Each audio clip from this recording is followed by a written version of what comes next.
نحمدہ و نصلی علی رسولہ الکریم۔ ایک سوال اور سے ہمارے پاس ہے کہ روافظ شیعہ یہ من گڑت حدیث اپنی طرف سے بنا کر سوشل میڈیا پر پھیلا رہے ہیں کہ نبی پاک علیہ السلام نے فرمایا کہ مولا علی پاک رضی اللہ تعالیٰ عنہ کے متعلق کہ تو ہی صدیق اکبر ہے، تو ہی فاروق اعظم ہے۔ تو کیا مولا علی پاک رضی اللہ تعالیٰ عنہ کا لقب صدیق اکبر تھا، فاروق اعظم تھا؟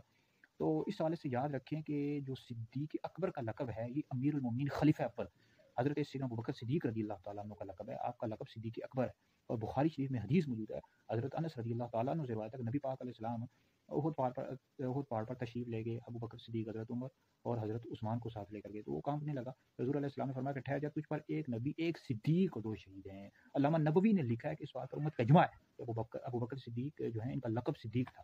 اس طرح حضرت عمر کا جو لقب ہے، جو دوسرے خلیفہ راشد ہے، ان کا لقب فاروق اعظم ہے، اور نبی کریم علیہ السلام نے آپ کو فاروق کا لقب دیا ہے۔ فاروق کا مطلب ہوتا ہے حق اور باطل کے درمیان فرق کرنے والا۔ تفسیر بغوی، تفسیر دور منصور، دیگر جتنے تفاسیر کی کتب سب موجود ہے کہ حضرت عمر جو ہے ان کا لقب فاروق اعظم ہے، اور شیعوں نے اپنی طرف سے من گڑت جھوٹی حدیث بنائی ہوئی ہے کہ نبی کریم علیہ السلام نے فرمایا مولا علی پاک کے متعلق تو ہی صدیق اکبر ہے، تو ہی فاروق اعظم ہے۔ یہ جھوٹی اور من گڑت ہے، تو یہ ہمارے علماء نے، فقہاء نے لکھا ہے، اس کی سند بھی درست نہیں ہے، تو اس کو بیان بھی نہیں کر سکتے۔ مولا علی پاک کے بے شمار القابات ہیں، اسد اللہ، مشکل کشا، مولا علی، بے شمار القابات ہیں، ٹھیک ہے جی۔ تو صدیق اکبر اور فاروق اعظم یہ ابو بکر صدیق کا لقب ہے، اور فاروق اعظم یہ حضرت عمر رضی اللہ تعالیٰ عنہ کا لقب ہے۔